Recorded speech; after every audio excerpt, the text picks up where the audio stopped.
Well, good evening. Welcome to Bedtime Stories with me, Pastor Michelle. Today's Saturday, January 30th, and our Disney story of the night is from Lady and the Tramp, and it's called A Lady's Touch.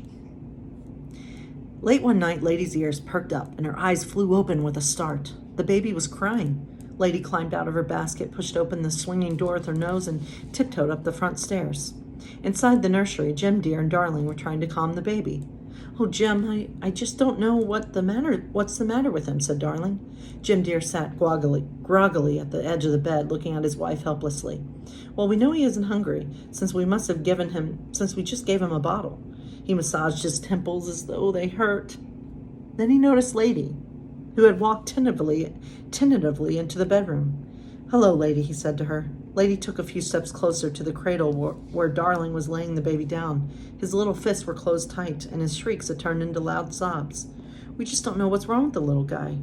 "We've fed him and changed him," Jim Dear said, "and I've sung him every lullaby I know. Maybe you can figure out what's bothering him." That was all the invitation Lady needed. She jumped onto the bed and peered into the cradle. The baby opened his eyes and looked at Lady. His cries dropped to a whimper, and he reached out to touch her soft fur. His tiny hand grabbed hold of her ear and tugged. Lady winced but held still. With her chin, she began to rock the cradle, and with her furry tail, she beat a rhythmic thump on the bed. "Gah," said the baby as he broke into a gummy smile. Still holding Lady's ear, the baby giggled. "Oh, look, Jim Dear," cried Darling delightedly. "Lady has gotten him to stop crying." "I just don't know what we'd do without you, Lady," Jim Dear said. Rock, rock went the cradle. Thump, thump went Lady's tail. Soon the baby's eyelids grew heavy, and then his eyes closed, tears still streaking his little round cheeks. He relaxed his grip on Lady's ear, smiled, and soon fell asleep. All right, sometimes all a baby needs is a dog's affection. Dogs are very good about that. So today we're going to continue on talking about these adventurous and brave women. And so today we're going to talk about Fanny Bullock Workman, who was a courageous climber. So there's that cartoon image of her. So Fanny's childhood was one of wealth and privilege, fine schools, world travel, and fancy society parties. When she married Dr. William Hunter Workman in 1881, she could have stayed home and been a woman of leisure. But that lifestyle didn't suit Fanny. She wanted adventure and she wanted excitement. So during 1895, Fanny and William rode a bicycle built for two across Europe and Asia, through Spain to Morocco, over the Atlas Mountains, and into the Sahara Desert. William pedaled and steered from the front seat. They traveled light with only the most basic provisions, riding materials, a first aid kit, and a tire repair kit, which they used multiple times a day.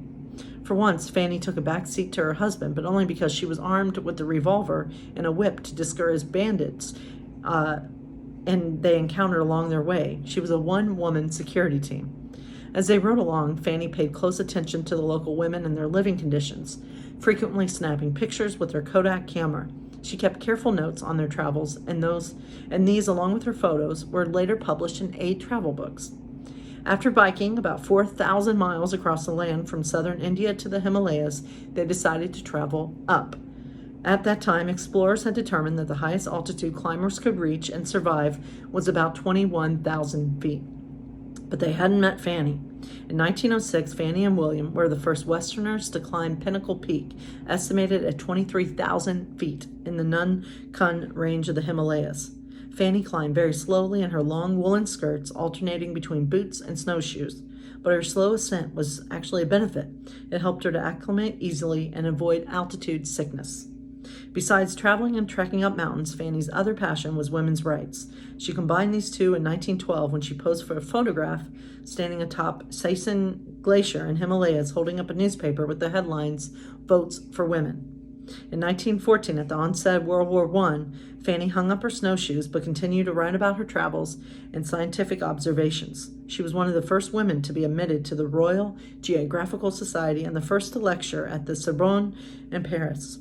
She frequently hit the lecture circuit, giving talks in English, French, or German, depending on where she was. Not only was Fanny a courageous mountain climber, she was also proud to call herself a new woman, which meant she was equal to and sometimes tougher than any man. I like that. I'm a new woman too. I'm just as tough as any man. So God bless you all, my friends. Stay safe out there.